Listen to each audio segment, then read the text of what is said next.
అంటే పరీక్షిత్తుకి ధర్మమునందు ఎంత అనురక్తి ఉందో చూడండి. అంటే కలిపురుషుడు గజ గజ గజ గజ వణికిపోయాడు పరీక్షిత్తుని చూసి. వణికిపోయి మొరపెట్టుకున్నాడు, మహారాజా, ఇప్పటికే నీ ధార్మికమైనటువంటి పరిపాలన వలన ప్రజలందరిలోనూ కూడా పుణ్యమునందు అనురక్తి ఉంది, శాస్త్రమునందు అనురక్తి ఉంది, ధర్మమునందు అనురక్తి ఉంది. నేను ప్రవేశించలేకపోతున్నాను రాజ్యం అంతటా. కలియుగం ప్రారంభమైంది. నేను అందరినీ ఆవహించాలి, అందరిలోకి వెళ్ళాలి. నువ్వు ధర్మబద్ధుడవై నన్ను అడ్డుకుంటున్నావు. న్యాయమా నన్ను చంపేస్తానంటావు? ఇది కలియుగం కదా, నాకు అవకాశం ఇవ్వద్దా?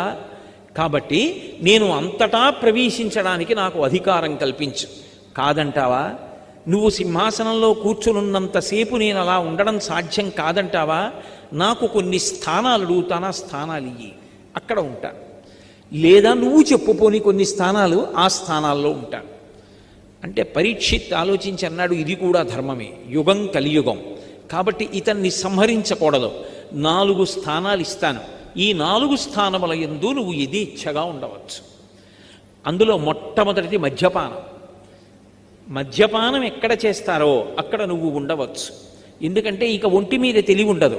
ఎన్ని రకాల పాపాలు చేయడానికి సిద్ధపడిపోగలిగినంత ఉన్మత్తత దేని చేత కలుగుతుంది అంటే కలిపురుష ప్రభావం చేత కలుగుతుంది. అందుకని మధ్యమునందు ఉండు.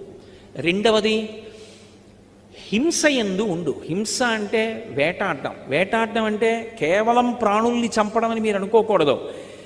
అదే పనిగా పెట్టుకుని ఎవరినో బాధ పెట్టే ప్రయత్నాలు చేస్తూ ఉంటాడు. బాధ పెట్టే ప్రయత్నానికి హింస అంటారు. అందుకే వేట, హింస పర్యాయ పదాలుగా వాడారు. హింసాస్థానమునందు ఉండు. మూడవది ఎక్కడెక్కడ జూదమాడతారో ఆ జూదమునందు ఉండు. ఆ జూదమాడిన చోట ఇక ఒళ్ళు తెలియదు, ఎన్ని అబద్ధాలైనా పుడతాయి అందులోంచి. ఎంత ఐశ్వర్యం పోతుండని పట్టించుకోరు. అందుకే మానాభిమానముల గురించి కూడా చూసుకోడు. కాబట్టి జూదం ఆడుతున్న చోట ఉండు.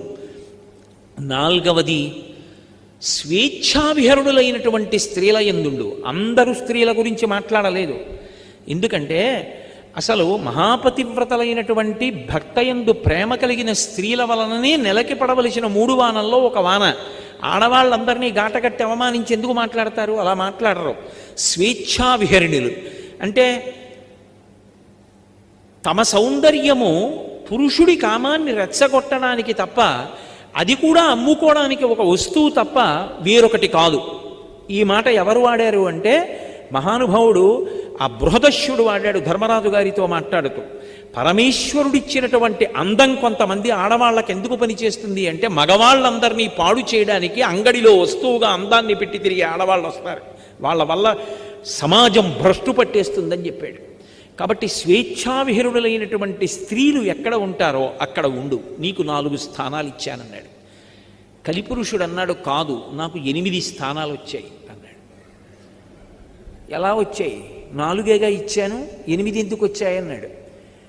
ఆ స్థానం కాదు, నేను అందులోకి వెళ్ళి కూర్చోగానే అందులోంచి ఒక గుణం వస్తుంది, అప్పుడు అది కూడా నా స్థానమే అవుతుంది. ఎలా?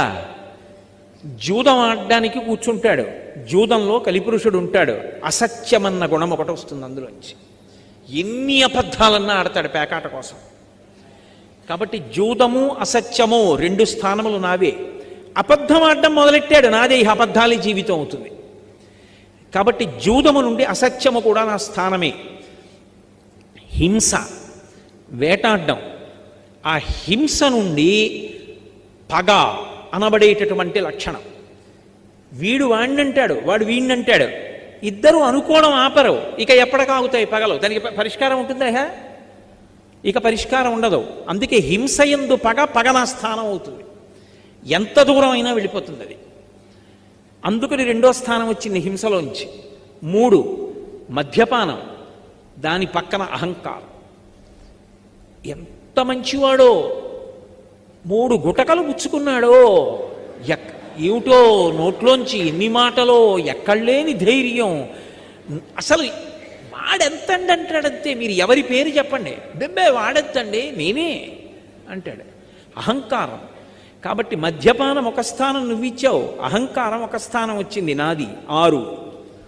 స్వేచ్ఛావిహరణులైనటువంటి స్త్రీలు వాళ్ళొక్కళ్లే కాదు, అలా వాళ్ళు కనపడినందుకు పాపం ఎవడి పని వాడు చేసుకుంటున్న వాళ్ళు కూడా వాళ్ళు అలా కనపడినందుకు కామం విశృంఖలత్వంతో పుట్టేస్తుంది. పుట్టేసి ఎంతోమంది సర్వనాశనం అయిపోతారు పురుషులు. కాబట్టి ధర్మబద్ధము కానటువంటి కామమునకు వేరొక స్థానం లభించింది నాకు స్వేచ్ఛా విహరులైన స్త్రీల వల్ల. కాబట్టి 8. మహారాజా నువ్వు 4 ఇచ్చావు, 4 తమంత తాము నాకు వచ్చాయి. 8 నేను అడగలేదు, నేను నాకు కూడా అడగడానికి అవకాశమే. ఒక్క స్థానం నేను అడుగుతాను ఇమ్మన్నాడు. మహారాజన్నవాడికి ఓ ధర్మం ఉంటుంది. తనని ఆశ్రయించిన వాడు అడిగితే కాదు పొమ్మనలేడు. ఏం కావాలన్నాడు? బంగారమునందు స్థానం ఇమ్మన్నాడు. ఇప్పుడు అక్షయ తృతీయ నాడు బంగారం కొనమని ఎవడు చెప్పాడు? అక్షయంగా పెరుగుతుంది కలి. అక్షయ తృతీయ నాడు బంగారం కాదు కొనవలసింది, అక్షయ తృతీయ నాడు ఇవ్వవలసింది జలభాండం. నీళ్లతో ఉన్న కుండ శుభ్రంగా 2 రోజుల ముందు కడిగి చల్లటి నీళ్లు పోసి ఏలా లవంగ కనసార సుగంధి తీర్థం దివ్యం వియచ్చరితే ఘటేషు పూర్ణం అన్నట్టుగా అందులో లవంగాలు అవి వేసి సువాసనాభరితమైన నీళ్లతో కూడినటువంటి జలభాండాన్ని దానం చేస్తే అక్షయమై ఏ ప్రాణిగా తానున్నా కూడా నీళ్లకి లోటు ఉండదు. దాహం వేసినప్పుడు నీళ్లు దొరుకుతాయి. ఆ నీళ్లు దొరకపోవడం పెద్ద బాధ. ఆ రోజు చేసుకున్న పుణ్యం అక్షయం అవ్వాలి. బంగారం అక్షయం అయింది, కలిపురుషుడు కూడా అక్షయం అవుతాడు. ఎందుకు వచ్చింది అది నీకు? ఎవడు చెప్పిన మాట? కాబట్టి బంగారము నాకు స్థానమి. పరీక్షిత్ నవ్వి అన్నాడు, ఇచ్చాను, తీసుకో అన్నాడు.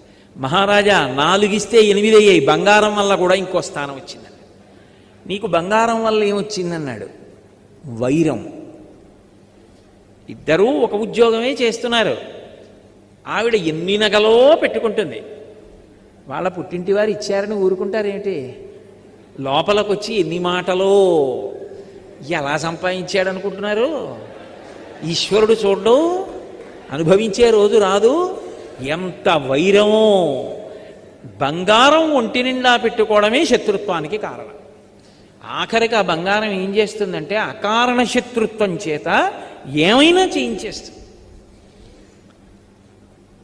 మెళ్ళో ఉన్న 2 గొలుసుల కోసం ప్రాణాలే తీసి లాక్కుపోతుండడం చూడటల్లా, ఆడదానికి ప్రాణం కన్నా గొప్పదైన మంగళసూత్రాలు కూడా ఏడుస్తున్నా లాగేస్తుండడం మనం చూడటల్లా. దేనికి ఆ వైరం? బంగారం ఉంది కాబట్టి వైరం.